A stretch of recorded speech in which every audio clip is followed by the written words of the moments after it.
Coucou tout le monde, c'est Tulsa. Alors je vous retrouve pour la review de Wisdom of the Oracle Card de Colette Baron Reid. C'est l'oracle que j'ai commandé en Angleterre sur Amazon et que j'ai eu au prix de 8,70 € et 2 € de frais de port. Voilà, donc c'est un prix qui reste assez intéressant, sachant de toute façon qu'il n'est pas encore sorti en français. Donc si on le veut vraiment, il faut le prendre en anglais. Alors ça peut peut-être bloquer certaines personnes qui sont en anglais, mais si vous avez quand même des bases en anglais, vous pouvez quand même comprendre.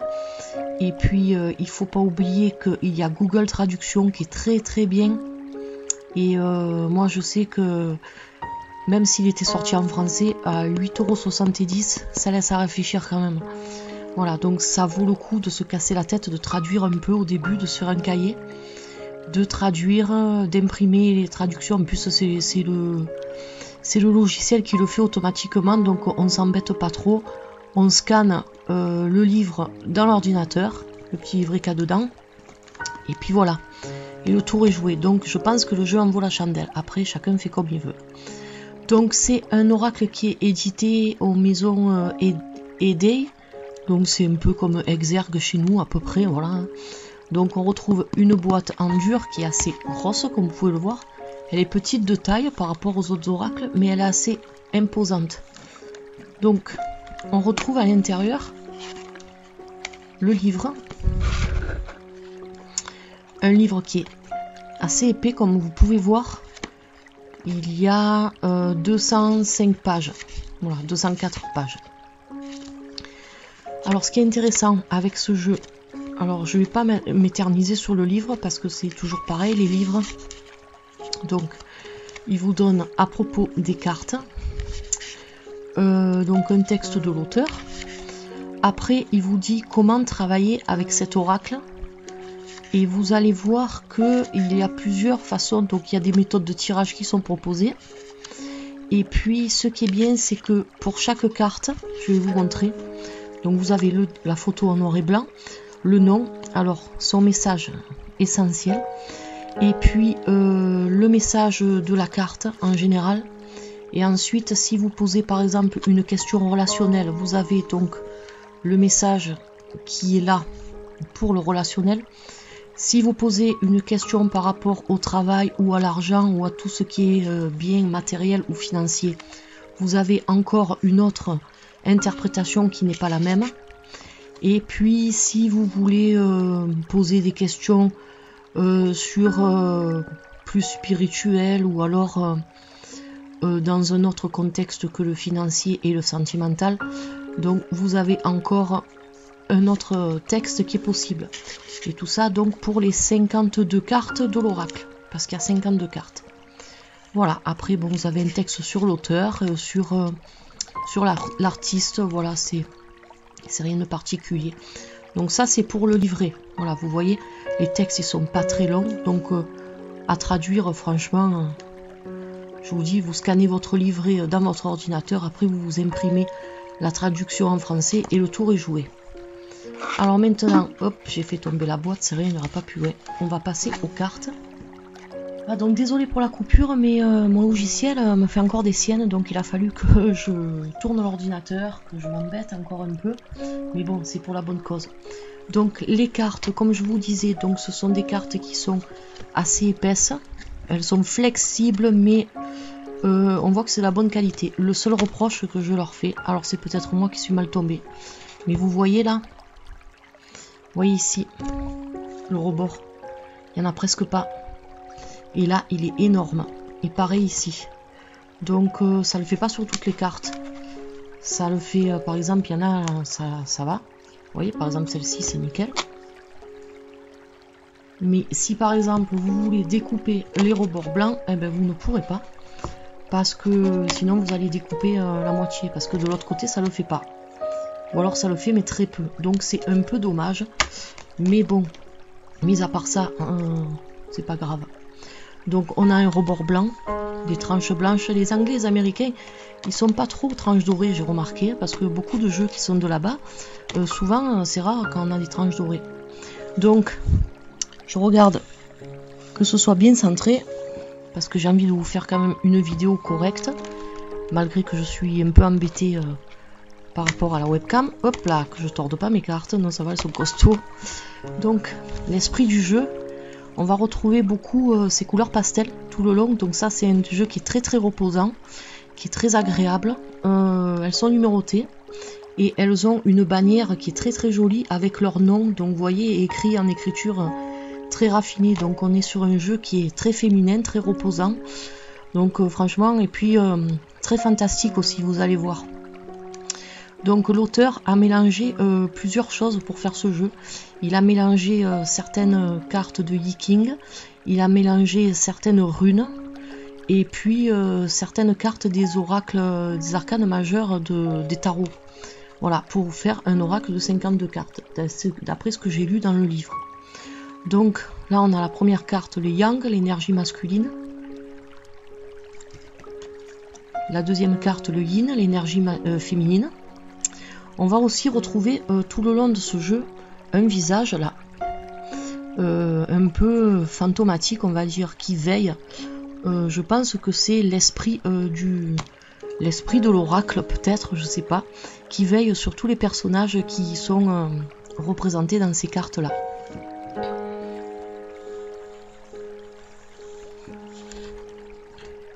Hop.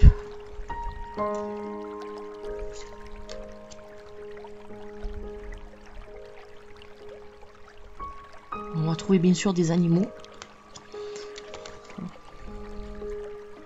Celle-ci, elle est très jolie. Un ange avec une jolie couronne, des cornes de cerf un peu. Le cerf aussi, c'est un animal qu'on va beaucoup retrouver dans cet oracle-là. Et ce fameux visage qui est ici, vous voyez ?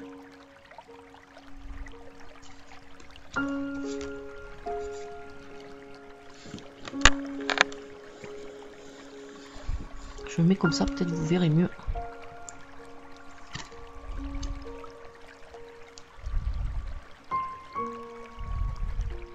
Un échiquier, un gâteau chinois et puis une main qui porte ce plateau. Une fenêtre avec fenêtre qui donne sur le ciel avec ce visage. Franchement, c'est super beau, c'est magnifique. Ces couleurs, j'adore les cartes, je les aime toutes. Je l'ai eu hier soir et je l'ai un peu feuilleté avant de vous faire la vidéo. Et j'avoue que j'aurais du mal à choisir une carte en particulier, car elles sont toutes belles en fait. La tortue qui porte un coffre à trésor sur son dos, avec le visage qu'on retrouve à l'intérieur.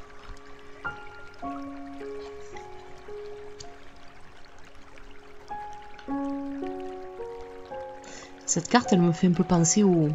Vous savez, des fois, au film de Tim Burton, cet univers un peu fantastique, déjanté. Bon, bien sûr, avec des couleurs plus jolies, parce que souvent, Tim Burton, on retrouve un peu... C'est un peu des films fantastiques, mais assez noirs quand même. Là, c'est vraiment... On va beaucoup retrouver aussi un œuf. L'œuf, vous allez voir, dans cet oracle-là, il est beaucoup présent aussi. 3 éléphants dans le désert qui se transforment en damier.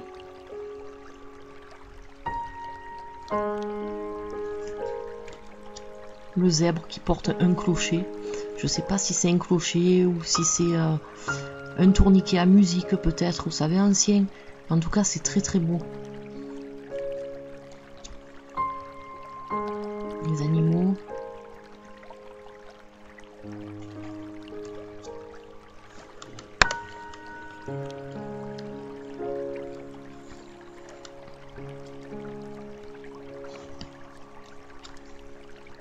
La bouteille à la mer avec un téléphone à l'intérieur, un téléphone ancien. Je sais pas si vous voyez bien là.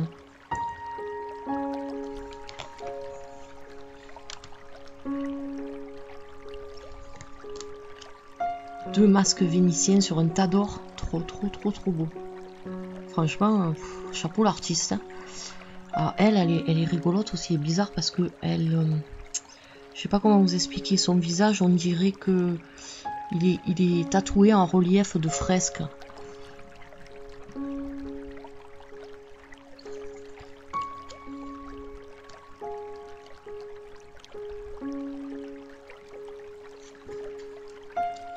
encore un œuf. Celle-ci, elle est trop belle. Regardez un peu la couleur. On va retrouver aussi beaucoup cette lune dans l'oracle là. C'est très très joli. Regardez un peu ça. On voit un personnage spectral là qui tient la lune au bout d'une ficelle comme les ballons en fait qu'on tient le cerf qui nettoie le ciel des nuages au plumeau. C'est assez rigolo. Une fée avec un corps de nautile.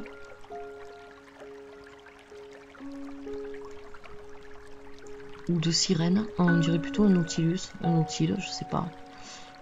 Les couleur pourpre, là, magnifique. J'adore ces couleurs pastel comme ça, c'est très très beau.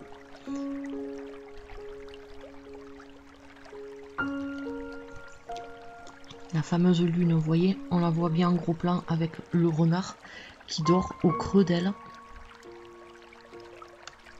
Super joli. Moi j'avais craqué quand Morgane avait fait la review de cet oracle là.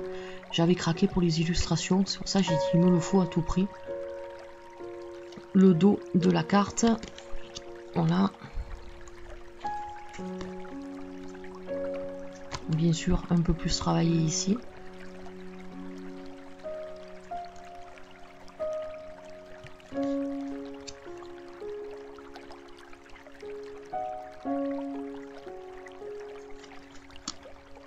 Celle-ci, elle me rappelle, vous savez, les danseuses qu'on a dans les boîtes à musique. Elle me rappelle ça, cette carte-là, avec ce beau chat qui joue avec elle, qui essaie d'attraper l'étoile qu'elle a dans la main. J'adore le fond rose comme ça, c'est très très beau. On est vraiment dans un univers fantastique et un peu enfantin des fois.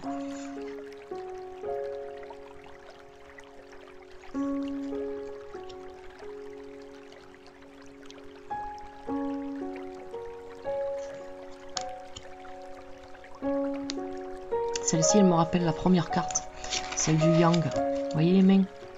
C'est à peu près, c'est vraiment les mêmes mains.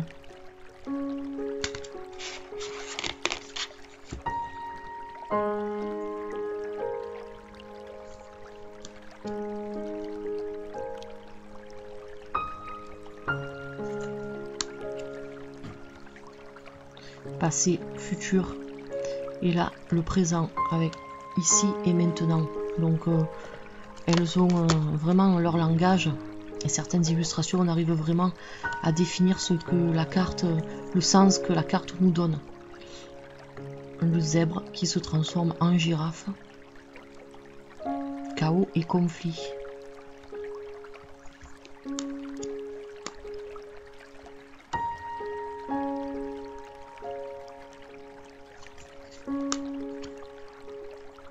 Vous voyez cet œuf encore, on le retrouve beaucoup. C'est un artiste qui a énormément de talent. Je vous donnerai son nom après, parce que tout à l'heure, quand je vous ai montré le livre, je ne vous ai pas montré le nom de l'artiste, je vous ai pas dit le nom de l'artiste. Celle-ci, elle est vraiment parlante. L'histoire qui ne doit jamais se terminer avec une fée qui se tient la tête dans la main sur un sablier et en fait on voit que le sable ne coule pas et à l'intérieur il y a un cœur, donc elle ne veut pas que le temps s'écoule en fait, que ça se termine, elle veut que ça reste vraiment dans le moment présent. Je trouve qu'elle est très parlante cette carte. Là on a l'illustration de la boîte, le gâteau chinois de la chance d'un côté et l'œuf dans l'autre, la balance.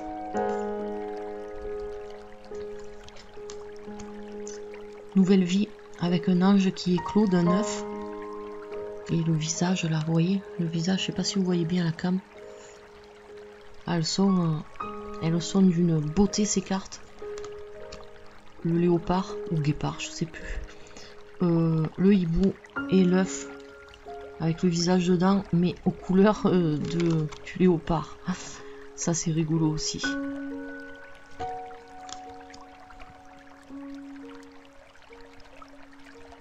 La clé de son cœur, ça c'est avec plein de petits cœurs qui tournent autour. Donc c'est un peu, ça doit être la carte des amoureux peut-être, je sais pas, j'ai pas encore regardé. Mais de toute façon, c'est bien de le représenter avec, avec ces deux animaux là, ils sont mignons.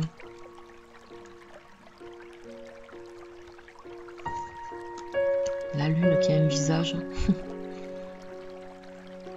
Et le hibou, encore une fois, vous voyez les hiboux, on les revoit beaucoup. On retrouve beaucoup le hibou. Une fée ballerine.